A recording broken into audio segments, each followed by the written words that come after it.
Hello guys. स्वागत है मेरे यूट्यूब चैनल में आप सभी का फिर से। जो चैनल में नए होंगे उनके लिए मैं जानकारी कुछ देना चाहता हूं। तो जानकारी कुछ इस प्रकार है। तो एससीसीएल के अकॉर्डिंग सारे वीडियो बनते हैं, है ना। तो सिलेबस कंप्लीट है लगभग यहाँ से यहाँ। जो नए होंगे देख लीजिएगा।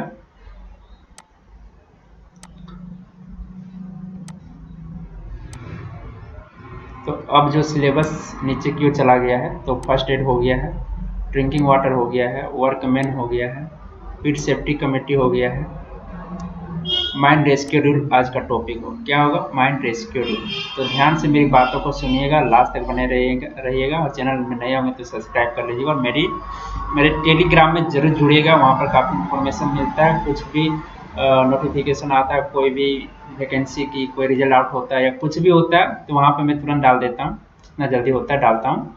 तो वहाँ जुड़िएगा जरूर, है ना।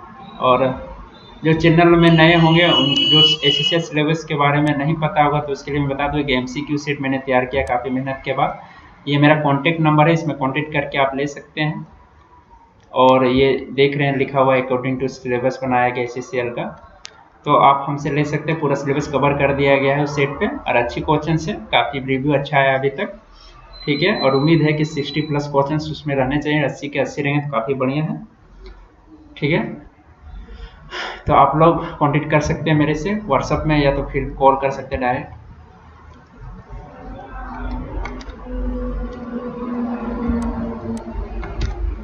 ठीक है गाइस, तो वीडियो की शुरुआत करते हैं रेस्क्यू रूल।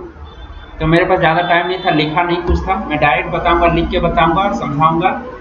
तो मेरी वॉइस को एकदम अच्छे से सुनना है और लास्ट तक सुनना है, ठीक है। 1 सेकेंड थोड़ा सा।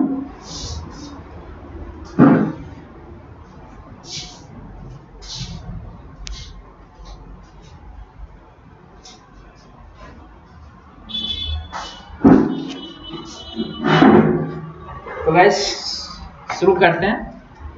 माइंस रेस्क्यू रूल सबसे पहले जानते हैं कि कब बना।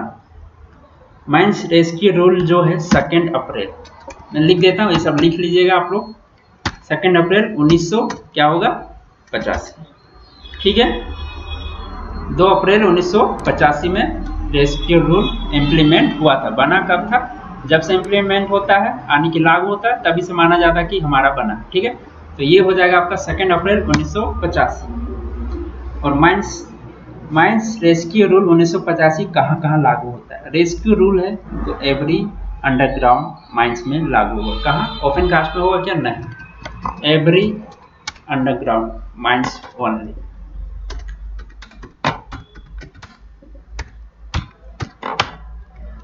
ठीक है।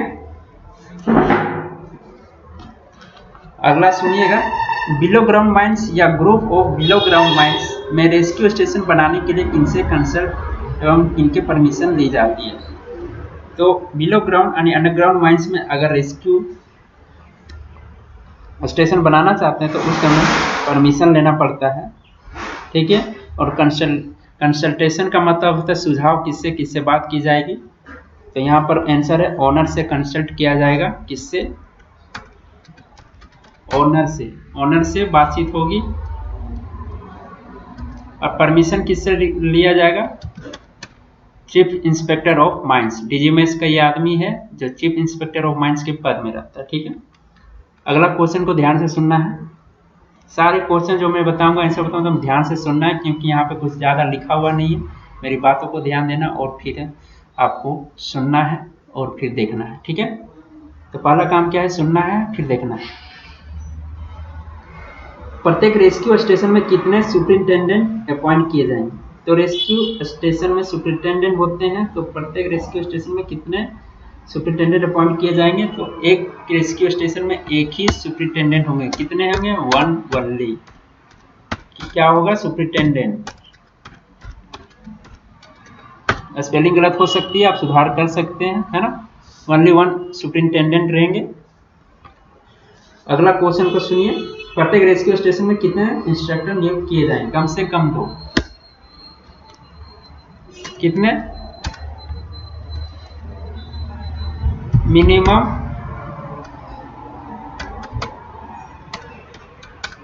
2 अपॉइंट किए जाएंगे। कौन, इंस्ट्रक्टर। ठीक है। पर अगला क्वेश्चन देखिए, प्रत्येक रेस्क्यू स्टेशन में कितने रेस्क्यू ब्रिगेड होंगे तथा उस रेस्क्यू ब्रिगेड में कितने आरटीपी, यानी आरटीपी का फुल फॉर्म होता है रेस्क्यू ट्रेन पर्सन या फिर मेंबर होंगे। ठीक है, तो एक रेस्क्यू ब्रिगेड यानी कि एक समूह में वन रेस्क्यू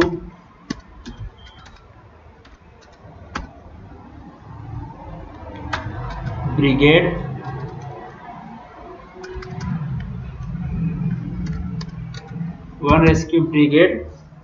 इसको समूह हिंदी में बोला जाता है।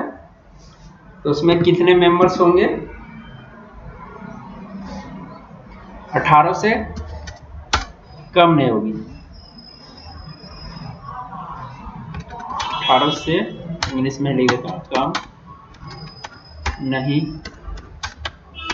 होगी।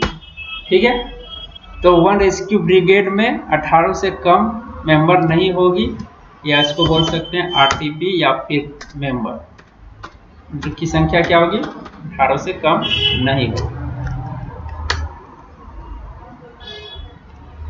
रेस्क्यू स्टेशन का सुपरिटेंडेंट कितना दिन के लिए अपने ड्यूटी से एब्सेंस रहने पर ऑनर द्वारा दूसरा सुपरिटेंडेंट अपॉइंट करें? यानी कि रेस्क्यू स्टेशन का जो सुपरिटेंडेंट है अगर ज़्यादा दिन के लिए एब्सेंस रहता है तो एक नया सुपरिटेंडेंट अपॉइंट किया जाता है।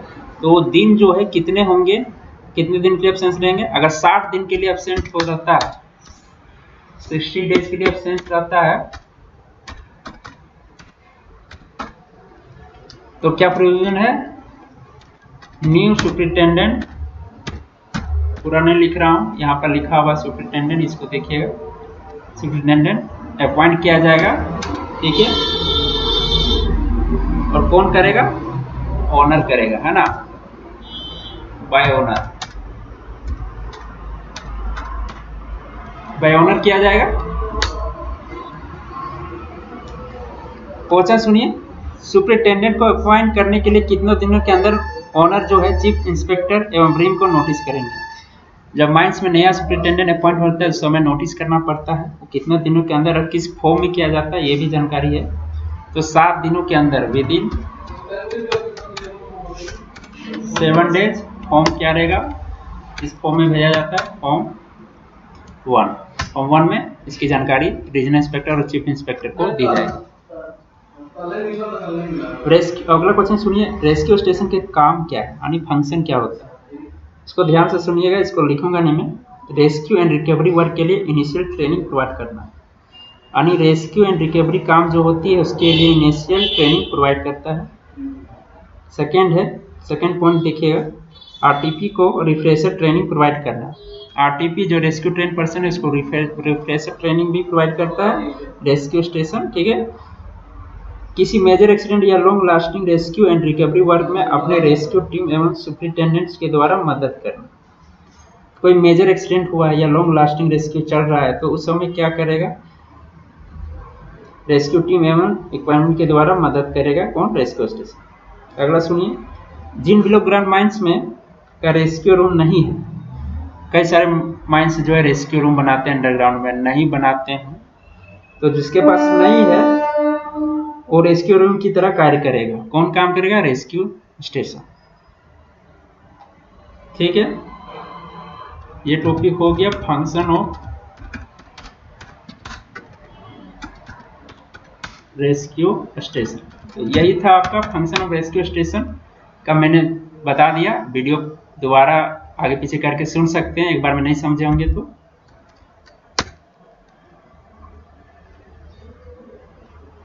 अब बात आती है रेस्क्यू स्टेशन में, तो रेस्क्यू रूम के बारे में भी जानकारी जरूरी है। रेस्क्यू रूम बनाने या बोल सकते हैं या एस्टेब्लिश बोल सकते हैं, एस्टेब्लिश, इधर लिख देते प्रोविजन, आगे लिखना सही नहीं हुआ, इंग्लिश में गलत हो जाएगा। Provision of rescue room establish, है ना। तो रेस्क्यू रूम बनाने का प्रोविजंस क्या है, इसको भी आप ध्यान से सुनिए।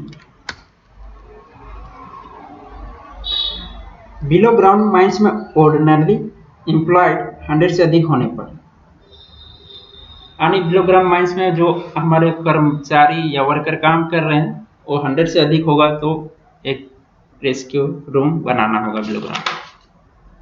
माइंस के 35 किलोमीटर के रेडियस पर कोई रेस्क्यू स्टेशन ना होने पर उस समय भी क्या होगा, बनाना पड़ेगा। माइंस के 35 किलोमीटर के रेडियस चारों तरफ होती है, पर कोई रेस्क्यू स्टेशन ना है, अगर उस माइंस के अंदर 35 किलोमीटर नहीं है तो उस समय भी बनाना पड़ेगा। फायरी सीम थर्ड सेकेंड डिग्री गैसीय सीम में रेस्क्यू रूम का होना अनिवार्य है। यानी डिग्री 1 में छूट है, डिग्री 1 में नहीं रहेगा चलेगा, लेकिन फायरी सीम में काम हो रहा है, सेकेंड हो या थर्ड डिग्री गैसीय सीम में, तो उसमें रेस्क्यू रूम बनाना अनिवार्य है।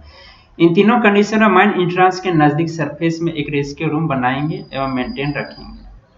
ये तीनों कंडीशन लागू होते हैं, कोई भी हो सकता है लागू, तो उस समय जो है एक रेस्क्यू रूम बनाया जाएगा। और कहाँ पर बना सकते हो, सरफेस के नजदीक बनाइए या माइन इंट्रांस के पास, ठीक है।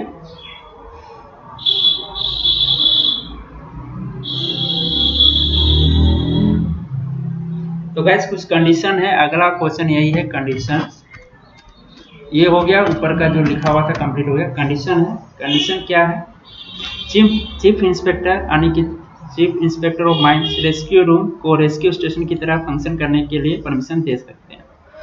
तो गाइस जो हमारा रेस्क्यू रूम है, रेस्क्यू स्टेशन की तरह फंक्शन करने, क्योंकि रेस्क्यू स्टेशन बड़ा होता है, रूम छोटे होते हैं, तो उसका फंक्शन दोनों को गाइड करने के लिए अनुमति दे सकती है। उसके लिए कुछ कंडीशन है। तो कंडीशन क्या है सुनिएगा।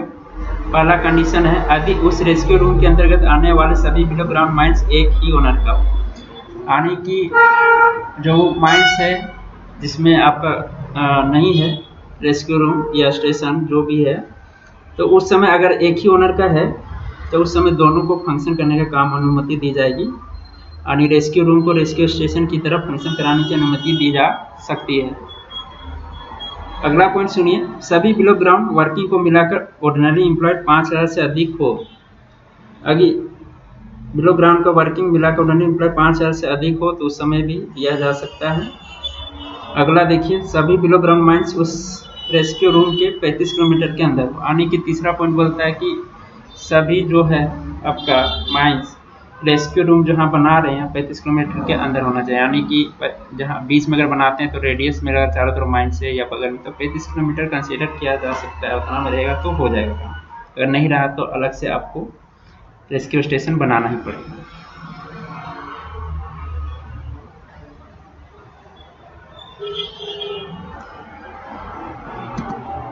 प्रेजेंस ऑफ आरटीपी, ठीक है। प्रेजेंस ऑफ आरटीपी क्या मतलब है कि कितने आरटीपी प्रेजेंस होंगे। आरटीपी का फुल फॉर्म है रेस्क्यू ट्रेंड पर्सन। लिख देता हूँ एक बार, जो बिल्कुल नहीं जानते हैं इसके बारे में उसको थोड़ा डिफिकल्ट होगा।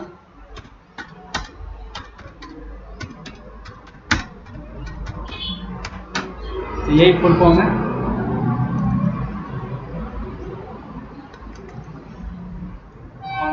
तो क्वेश्चन सुनिए, रेस्क्यू रूम रेस्क्यू स्टेशन की तरह काम करने पर भी वह कौन सा काम नहीं करेगा, इनिशियल ट्रेनिंग नहीं देगा, ठीक है। इनिशियल ट्रेनिंग जो कहाँ होता है, रेस्क्यू स्टेशन पर भी होता है, रेस्क्यू स्टेशन में ही सिर्फ होता है, रेस्क्यू रूम में नहीं होगा। ये जो प्रेजेंस ऑफ आरटीपी है उसके बारे में अभी मैं बता रहा हूँ, वो एक्स्ट्रा क्वेश्चन था। रेस्क्यू रूम में कम से कम कितने आरटीपी हमेशा मौजूद रहेंगे। रेस्क्यू रूम जो आपका बना उसमें आरटीपी कम से कम कितना हमेशा मौजूद रहेंगे, ये आपको जानना है। तो यही है इसका आंसर, कम से कम एक आरटीपी, एटलीस्ट 1 आरटीपी, ठीक है।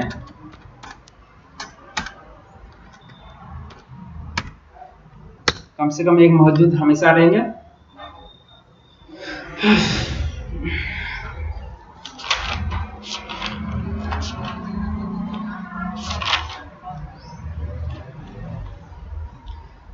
अब बात आती है कि रेस्क्यू स्टेशन का तो फंक्शन समझ गए थे, रेस्क्यू रूम का क्या काम है। फंक्शन ऑफ रेस्क्यू रूम, ठीक है। फंक्शन ऑफ रेस्क्यू रूम का क्या काम है।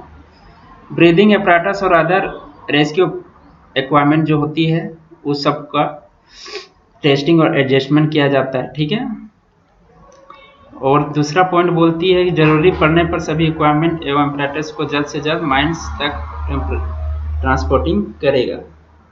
तो रेस्क्यू रूम का दो काम है, पहले तो जितने भी इक्वापमेंट यूज होंगे उस सबका मेंटेनेंस करना, टेस्टिंग करना, और जब रेस्क्यू एंड रिकवरी वर्क चल रहा है तो उस समय माइंस तक पहुंचाना रेस्क्यू रूम का काम है। ठीक है, अब क्वालिफिकेशन की बात कर लेते हैं। एक सुपरिटेंडेंट बनने के लिए क्वालिफिकेशन क्या होती है? क्वालिफिकेशन ऑफ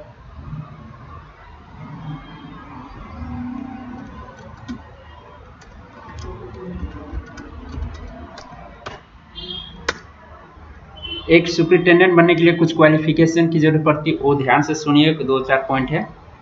तो पहला क्वालिफिकेशन वह आरटीपी होना चाहिए, एक रेस्क्यू ट्रेन पर्सन होना चाहिए। दूसरा, बिलो ग्राउंड माइंस में कम से कम 5 साल का एक्सपीरियंस उनका होना चाहिए।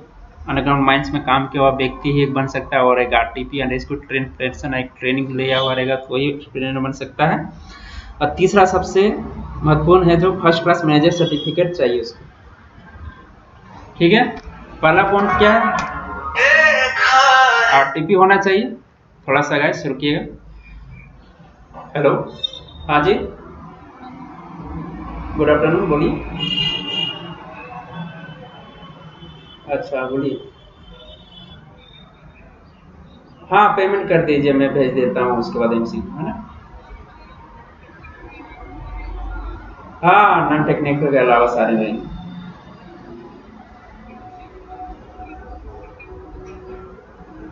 नॉन टेक्निकल अगर आपका जो एग्जाम होता है उसके अकॉर्डिंग 100% है ना, तो उसके अकॉर्डिंग है, जितने बच गए उतने रहेंगे।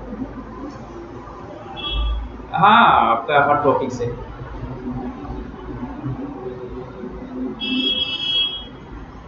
हाँ, तुरंत मैं दे दूंगा, जैसे आप मेरे को हाँ हाँ, कोई दिक्कत नहीं। आप जैसे मेरे को भेजते हैं उसका एक स्क्रीनशॉट मेरे को भेजेंगे, और उसके बाद तुरंत 1 से 2 मिनट के अंदर आपके पास पहुंच जाएगा। ठीक है, ओके। तो गाइस सॉरी फॉर डिस्टर्बेंस। तो हम लोग कहाँ थे? तो 3 पॉइंट मैंने बताया। आरटीपी होना चाहिए। दूसरा पॉइंट क्या था?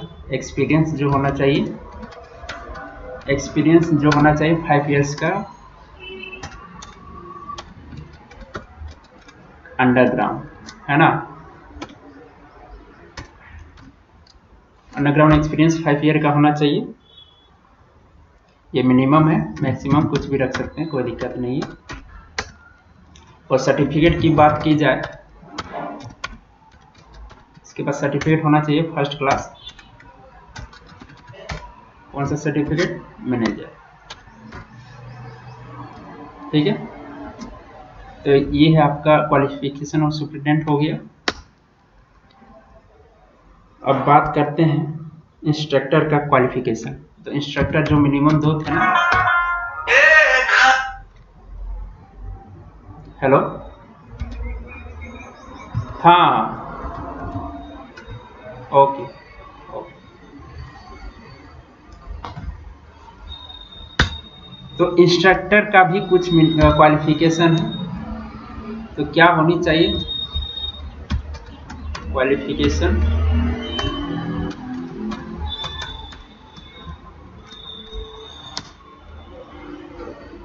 तो इंस्ट्रक्टर की जो क्वालिफिकेशन होगी ना, क्या होगी? तो इसमें पहला पॉइंट, तीनों के तीनों पॉइंट एक दूसरे से मिलता है, बस उसको डाटा अलग।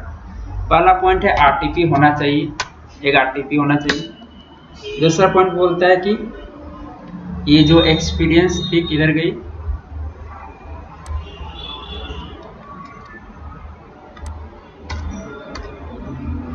वो 3 हो जाएगी, 5 से 3 ईयर्स की हो जाएगी, है ना। कम से कम 3 साल का। और मैनेजर सर्टिफिकेट यूआर होना चाहिए। मैनेजर सर्टिफिकेट जो है क्या होनी चाहिए? यूआर। इसमें फर्स्ट या सेकेंड क्लास कोई भी चलेगी, इसमें कोई प्रोविजन नहीं है कि फर्स्ट क्लास है। ठीक है, इसके भी 3 हैं, इंस्ट्रक्टर के भी।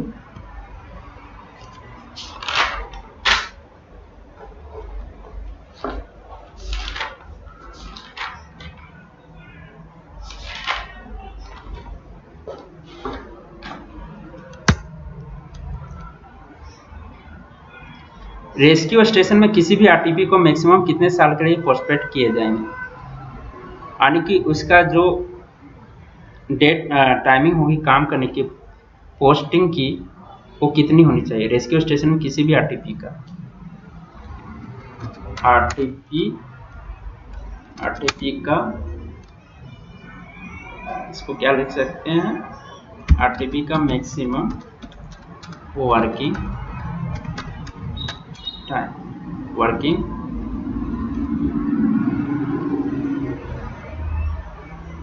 काफ़ी है। आरटीपी का मैक्सिमम वर्किंग यानी कितना समय के लिए पोस्टेड रहेंगे, वर्किंग पोस्टेड कर सकते हैं इसको, वर्किंग पोस्टेड।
तो गाइस थोड़ा देर में काम कर रहा था, थोड़ा सा अलग प्रॉब्लम हो गया था, मैं भेज रहा था किसी को, सेट भेज रहा था, ठीक है, वो MCQ सेट के बारे में बात किया था, उसी को भेज रहा था, पेमेंट हुआ था किसी का। चलिए कंटिन्यू रखते हैं इसको, गर्मी तो बहुत दे रही है लेकिन बताना भी जरूरी समझता हूँ। आरटीपी का मैक्सिमम वर्किंग पोस्टेड जो होगी क्या होगी, तो इसका आंसर है नॉट लेस देन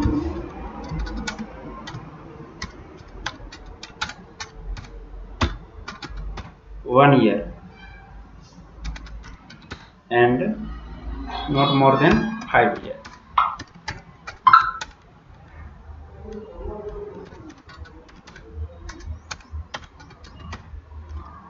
तो नॉट लेस देन यानी 1 साल से कम नहीं होगी, और मैक्सिमम जो होगी 5 साल से ज़्यादा नहीं, यानी 5 साल तक काम करेगा और मिनिमम 1 साल तक अवधि तक वो काम करेगा।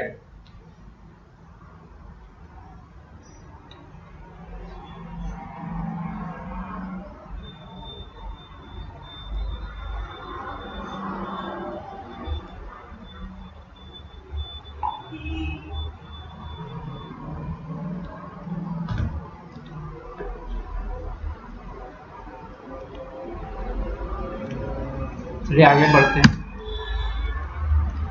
रेस्क्यू रूम इंचार्ज के लिए क्वालिफिकेशन क्या होगा, रेस्क्यू रूम इंचार्ज,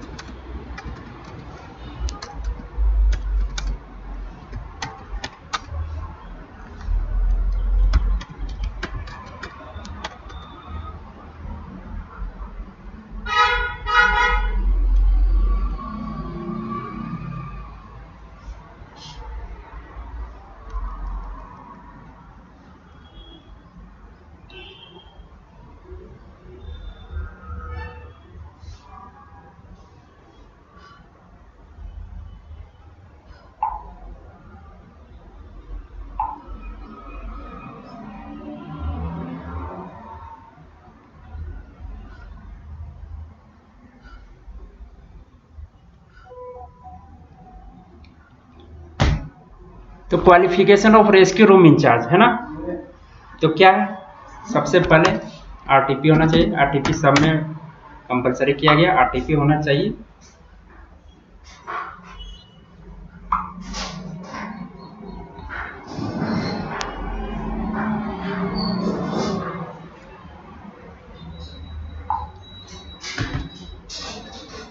ठीक है, तो सबसे पहले वो आरटीपी होना चाहिए। उसके बाद दूसरा पॉइंट क्या बोलता है,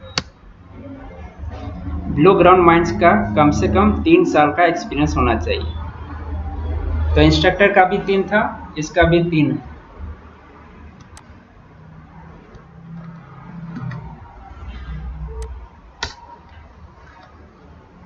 तो मिनिमम 3 साल का एक्सपीरियंस होना चाहिए।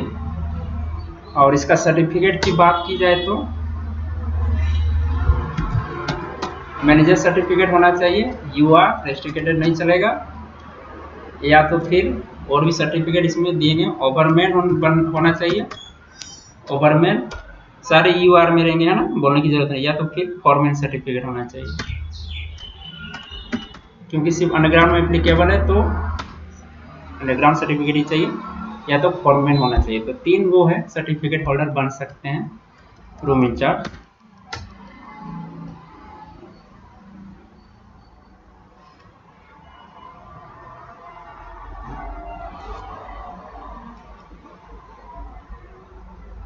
अब बात करते हैं रेस्क्यू स्टेशन एवं रेस्क्यू रूम का जो फंक्शनिंग डिटेल है, रिम एंड सिम के पास कब भेजेंगे, यानी कि रेस्क्यू रूम स्टेशन का जो फंक्शन है उसका कुछ डिटेल भेजा जाता है। डिटेल्स ऑफ रेस्क्यू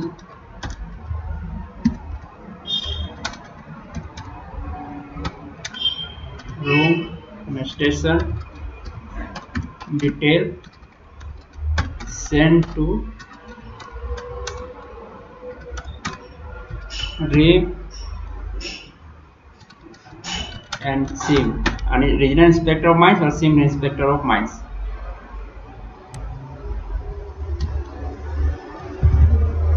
ठीक है, ये क्वेश्चन है, तो इसका आंसर होगा कौन भेजेगा, हु में हो जाएगा सुपरिटेंडेंट।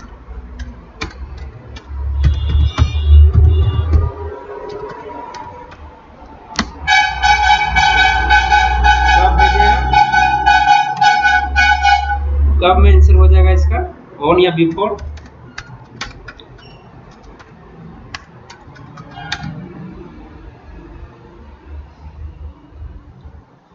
बीस फरवरी, ठीक है, 20 फरवरी ऑफ एवरी ईयर, हर साल में एक बार।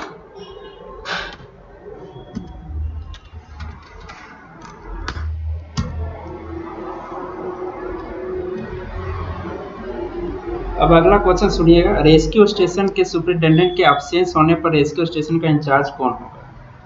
तो ओवरऑल इंचार्ज जो है सुपरिटेंडेंट होता है, अगर वो एब्सेंस है उस समय इंचार्ज वहां बनेगा इंस्ट्रक्टर। कौन बनेगा? इंस्ट्रक्टर, वो भी सीनियर इंस्ट्रक्टर।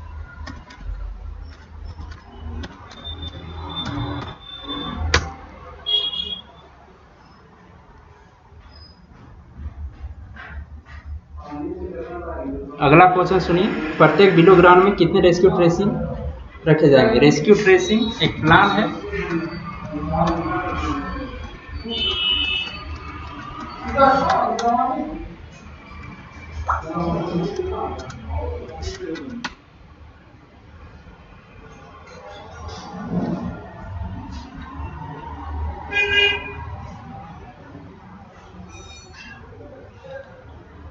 ठीक है, रेस्क्यू ट्रेसिंग प्लान है, वो कितने रखे जाएंगे? तो मोर देन 3 रखे जाएंगे, मोर देन 3, 3 से ज्यादा होंगे, 3 नहीं चलेगा। तो रेस्क्यू ट्रेसिंग प्लान जो है मोर देन 3 रखे जाएंगे। एक बहुत इंपॉर्टेंट क्वेश्चन आ रहा है, इसको एकदम ध्यान से सुनिए, मैं धीरे धीरे ही बोलूंगा इसको क्योंकि ये जरूरी है। क्वेश्चन सुन लीजिए, बिलो ग्राउंड माइंस में, कहा बिलो ग्राउंड माइंस में रेस्क्यू ट्रेंड पर्सन को अपॉइंटमेंट करने के लिए क्या प्रोविजंस? जब रेस्क्यू ट्रेंड पर्सन को अपॉइंट किया जाता है तो क्या कंडीशन होती है तब अपॉइंट करेंगे, वो क्वेश्चन है। तो पहला पॉइंट इसका सुनिए, जिन बिलो ग्राउंड माइंस में एम्प्लॉयड ऑर्डिनरली एम्प्लॉयड 100 से अधिक हो वहाँ सरफेस पे कम से कम 5 आरटीपी अवेलेबल कराएंगे। कितने? 5 आरटीपी कम से कम, ये क्या होगा? एटलीस्ट होगा। ठीक है, कहाँ पर? सरफेस पर।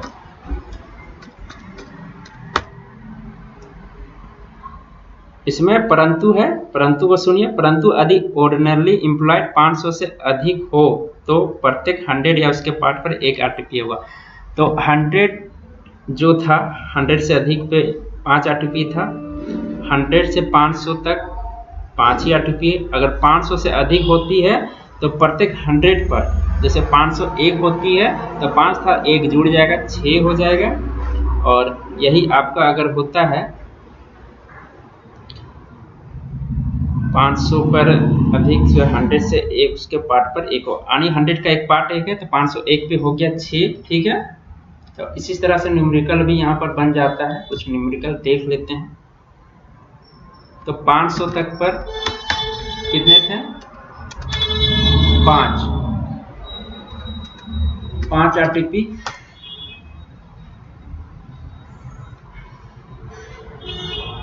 और जैसे ही 501 हुआ तो आरटीपी की संख्या क्या होगी? 6 होगी।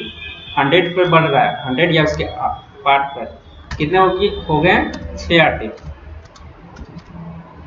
6 आरटीपी हो जाएगी। 600 होती तो कितनी होगी? 6 ही होगी। 650 होती है, 607 होती है, मान लेते हैं 607 है तो कितनी हो जाएगी? 7 होगी। 601 से लेकर इतना कर देते हैं तो बढ़िया रहेगा 700। तो कितने होंगे आरटीपी? 7 आरटीपी, ठीक है। तो इस तरह से हम लोग कैलकुलेशन कर सकते हैं। और इसका मैं होमवर्क दे देता हूँ। 995 है हमारा ऑर्डिनरी एम्प्लॉयड, कितने आरटीपी सरफेस में मौजूद होंगे इसके बारे में हमको कमेंट करके बताइएगा आप लोग। मैं देखूंगा कितने लोग समझे हैं इसके बारे में, ठीक है। ये आपका होमवर्क है, इसको बताइएगा।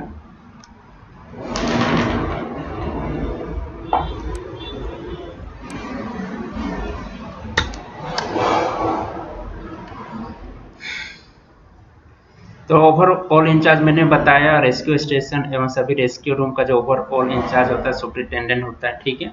ओवरऑल इंचार्ज रेस्क्यू रूम में रहे या स्टेशन तो सुपरिटेंडेंट ही रहता है। सुपरिटेंडेंट क्योंकि एक ही अपॉइंट किया, जिस तरह से माइंस मैनेजर एक ही अपॉइंट होता है पूरा माइंस के लिए, तो सुपरिटेंडेंट भी पूरा रेस्क्यू रूम, पूरा रेस्क्यू स्टेशन के लिए एक ही होगा, ठीक है। अब बात आती है कि आरटीपी बनने के लिए क्या क्वालिफिकेशन होनी चाहिए, और इनिशियल रेस्क्यू ट्रेनिंग में सेलेक्ट होने के लिए सबसे पहले क्वालिफिकेशन क्या होनी चाहिए, या फिर रेस्क्यू ट्रेन पर्सन बनने के लिए क्वालिफिकेशन क्या होना चाहिए, लिख देता हूँ। और पॉइंट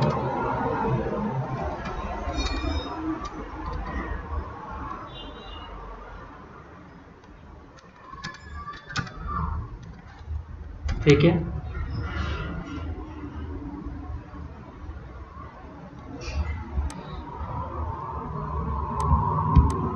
अपॉइंटमेंट फॉर ARTP में करा देते हैं। ARTP, ठीक है, रेस्क्यू ट्रेन पर्सन होता है इसका मतलब। तो क्या क्वालिफिकेशन होना चाहिए, क्या क्या होनी चाहिए? पहला पॉइंट में जानिए, उसका जो एज है, एज क्या होना चाहिए?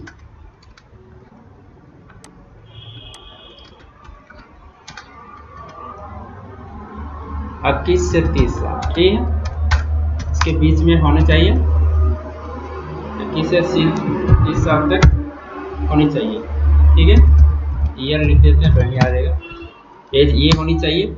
उसके बाद सर्टिफिकेट होना चाहिए वैलिड फर्स्ट एड।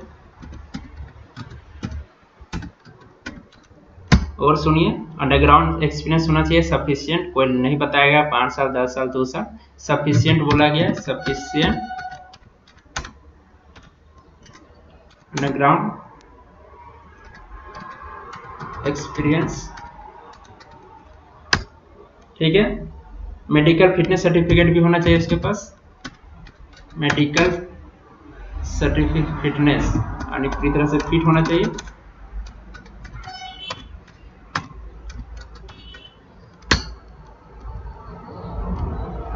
उसके बाद इस सब तो होने चाहिए। उसके बाद अगर वो बनना चाहता है तो इंटरव्यू होगा सुपरिटेंडेंट के द्वारा, इंटरव्यू बाय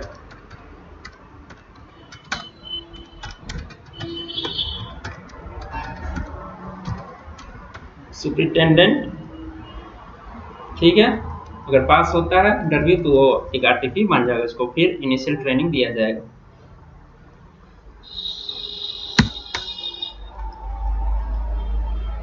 अब बात होती है कि मेडिकल जो होता है आरटीपी का, मेडिकल क्या होता है, कब होता है आरटीपी मेडिकल। तो आरटीपी का जो मेडिकल है बहुत इंपॉर्टेंट है, काफ़ी क्वेश्चन आता है इसमें, काफ़ी बड़ा है। 12 मंथ में एक बार, 12 मंथ में कम से कम एक बार उसका हो जाना चाहिए मेडिकल जांच। और जब भी रेस्क्यू एंड रिकवरी करके आता है तो उसके बाद तुरंत after rescue and recovery work, उसके अगर कोई रेस्क्यू रिकवरी काम किया उसके बाद तुरंत उसका जांच किया जाएगा, मेडिकल जांच। ठीक है, तो आरटीपी का मेडिकल हो गया।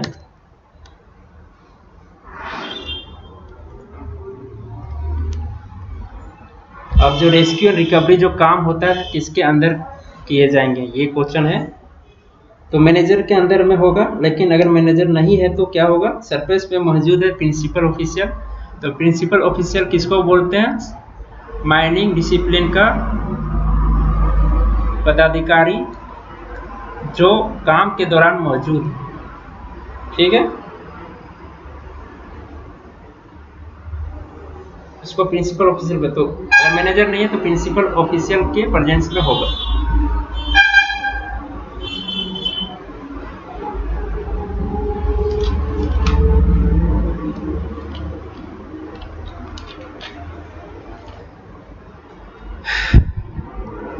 बहुत गर्मी है, बिजली चली गई है, काफ़ी गर्मी लग रही है मुझे, पता नहीं आप लोग के पास बिजली है कि नहीं।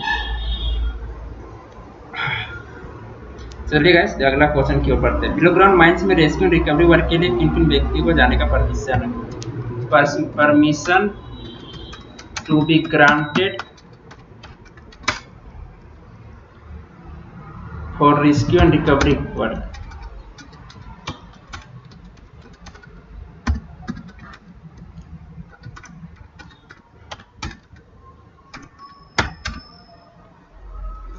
जब रेस्क्यू रिकवरी वर्क होता है ना, तो उस समय कुछ लोगों को परमिशन रहता है कि आप लोग जा सकते हैं। तो कौन कौन जाएंगे, आरटीपी जाएंगे, आरटीपी तो जाएंगे, और मैनेजर द्वारा एथोराइज्ड पर्सन विथ SCBA यानी सेल्फ कंटेंट ब्रीदिंग एपरेटस। जो मैनेजर द्वारा एथोराइज किया जाएगा, जो व्यक्ति उसके साथ जाएगा उसके पास SCBA होना चाहिए कि सेल्फ कंटेंट ब्रीदिंग एपरेटस होना चाहिए। इस एपरेटस का फुल फॉर्म है सेल्फ कंटेंट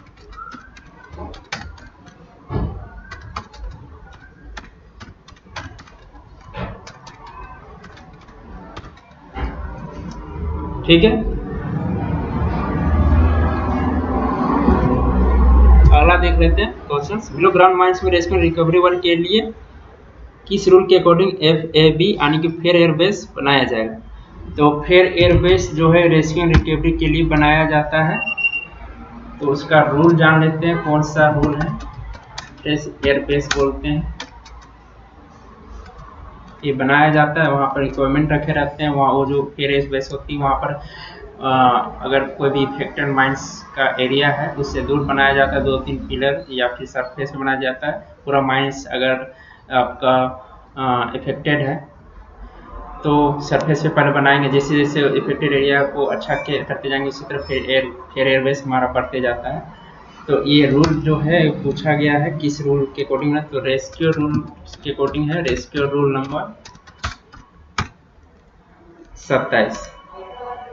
ठीक है, जो कि अंडरग्राउंड है तो मेटल में भी होता है, तो MR के अकॉर्डिंग जानते हैं,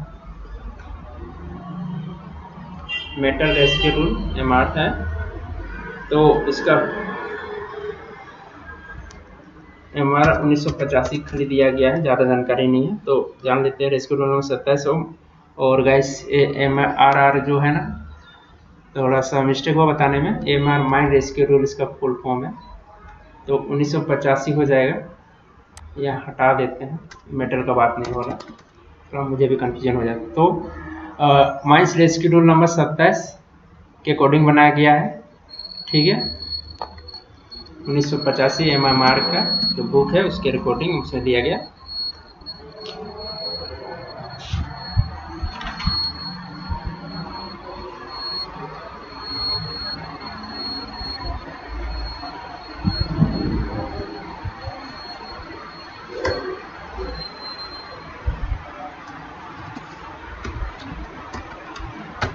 अब बात की जाए अरेंजमेंट। जब हम लोग रेस्क्यू रिकवरी वर्क के लिए जाता है आरटीपी और ऑथराइज्ड पर्सन जो मैनेजर के द्वारा, तो क्या क्या लेके जाते हैं वो सब देखिए।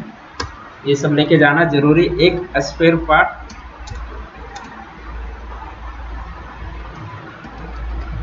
एक स्पेयर रेस्क्यू टीम, एक टीम रहेगी with rescue operators.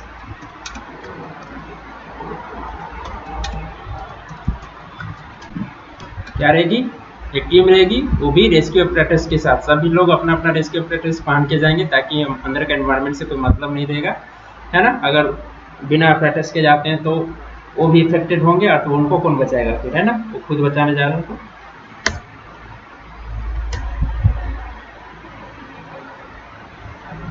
First aid box भी रहेगी।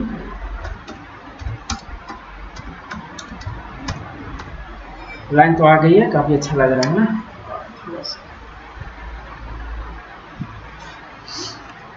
तो फर्स्ट एड बॉक्स भी रहेगी, 2 जलता हुआ फ्लेम सेफ्टी रहेगी,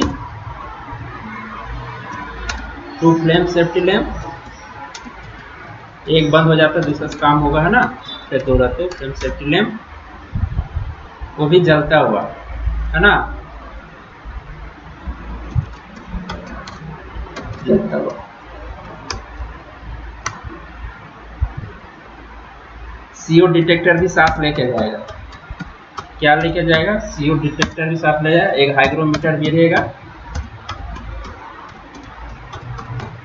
एक हाइग्रोमीटर रहेगा, एक टेलीफोन का भी व्यवस्था लेके जाएगा ताकि सारा इंफॉर्मेशन सरफेस में देते रहेगा, क्या कर रहे हैं, क्या हो रहा है ना। तो ये सारे इंस्ट्रूमेंट अरेंजमेंट लेके जाया जाता है अंडरग्राउंड में रेस्क्यू एंड रिकवरी वर्क करने के लिए।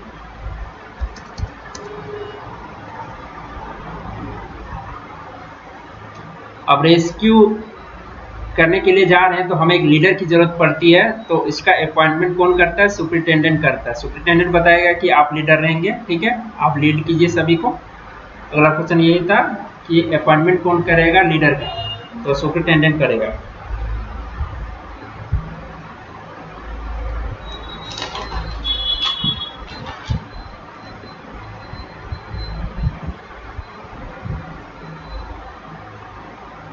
तो गाइस जब रेस्क्यू रिकवरी वर्क होता है ना, अगला क्वेश्चन ध्यान से सुनिएगा, लिख नहीं रहा हूँ। रेस्क्यू जब रेस्क्यू रिकवरी काम होता है तो उस समय जो उपयोग होता है रेस्क्यू ऑपरेटर्स, उसके दौरान उसका जो कुछ रीडिंग होते हैं लेने पड़ते हैं। तो कितना टाइम इंटरवल पर कंप्रेस्ड ऑक्सीजन का प्रेशर रिकॉर्ड किया जाएगा? तो लीडर के द्वारा 20 मिनट का इंटरवल पर। तो यही क्वेश्चन था, एक बार और दोहरा देता है। रेस्क्यू ऑपरेटर्स उपयोग करने के दौरान किनके द्वारा एवं कितने टाइम इंटरवल पर कंप्रेस्ड ऑक्सीजन के प्रेशर को रिकॉर्ड किया जाएगा? तो कौन करेगा? लीडर के द्वारा, जिसको लीडर अपॉइंट किया सुपरिटेंडेंट, वो करेगा, और 20 मिनट के इंटरवल पर करेगा, हर 20-20 मिनट में, है ना। ऑक्सीजन लेवल चेक करेगा क्योंकि ऑक्सीजन ही तो चाहिए जिंदा रहने के, है ना। चलिए अगला क्वेश्चन को भी ध्यान से सुन लिए। रेस्क्यू वर्क के दौरान, क्या रेस्क्यू वर्क के दौरान लीडर की ट्रेवलिंग स्पीड किसके तरह होगी? रेस्क्यू वर्क के दौरान जो हम लोग जब चलेंगे ना, तो लीडर जो होगा वो मेन होता है, तो उसका जो स्पीड की चाल किसके तरह होगी?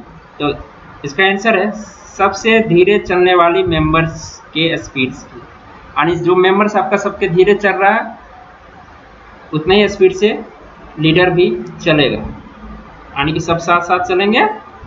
ऐसा ना हो कि कुछ पीछे छूट जाए, कुछ आगे चले जाए, तो प्रॉब्लम हो सकती है, क्योंकि इफेक्टेड माइंड से प्रॉब्लम तो पहले वहाँ से है ही, प्रॉब्लम होने में टाइम लगेगा नहीं ना। तो इसीलिए कुछ नियम कानून दिए गए हैं, यही है नियम। अगला सुनिएगा, बिलो ग्राउंड माइंस में रेस्क्यू टीम को कितने समय के लिए ब्रीदिंग apparatus उपयोग करते हुए रेस्क्यू रिकवरी काम के लिए दिया जाएगा? तो गाइस जो रेस्क्यू ट्रेन पर्सन होते हैं वो सब जाते हैं अंडरग्राउंड माइंस में रेस्क्यू रिकवरी काम के लिए, वो सब कुछ apparatus पहन के जाते हैं, है ना। तो ब्रीदिंग apparatus बोलते हैं उसको। तो उसका जो टाइमिंग होगी 1.5 घंटा से अधिक नहीं होगी, उसका जो फिक्स किया गया है 1.5 घंटा, उससे ज़्यादा उसको माइंस में नहीं रहेगा। उसको पहन के फिर बाहर आ जाएगा 1.5 घंटा रिकवरी करने के बाद, फिर हो सकता है उसको काम फिर जाएगा पहन के वो बाहर से, यानी कि आप फिर एयरबेस बनाया है तो वहाँ जाएगा न्यूक्लियर माइंस में है, नहीं तो सरफेस में बना तो वहाँ जाएगा, है ना। और सुनिए अगला question, rescue and recovery work के लिए बनाएंगे रेस्क्यू टीम में कितने मेंबर होंगे। अब तो रेस्क्यू एंड रिकवरी वर्क के लिए कुछ टीम बनाई जाती है, उस टीम में कितने मेंबर होंगे। 5 से कम नहीं एवं 6 से अधिक नहीं, इंक्लूडिंग लीडर। ठीक है, 5 से कम नहीं होगा, 6 से अधिक नहीं होगा, तो 5 या 6 मेंबर होते हैं। तो आंसर यही है, 5 या 6 मेंबर लीडर को मिला के।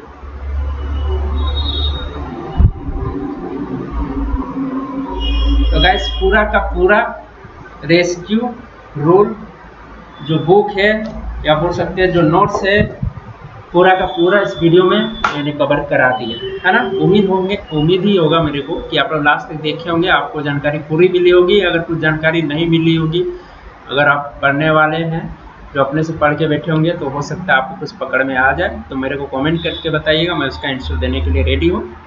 और वीडियो कैसा लगा मेरे को कमेंट करके जरूर बताइएगा। अच्छा लगा तो लाइक कर दीजिएगा, मैं समझ जाऊँगा कि वीडियो काफ़ी अच्छा बना है, मेहनत मेरा बेकार नहीं गया है ना। तो मैं समझ जाऊँगा, मुझे खुशी होती है वीडियो लाइक होता है तो। और लास्ट तक बने रहने के लिए आप सभी का धन्यवाद, और मेरे साथ जुड़े रहने के लिए सब्सक्राइब कर लीजिएगा, टेलीग्राम में जुड़ जाएगा। तो मिलते हैं नेक्स्ट वीडियो में, तब तक के लिए जय हिंद, जय भारत। आपका दिन अच्छा बीते, उम्मीद यही है।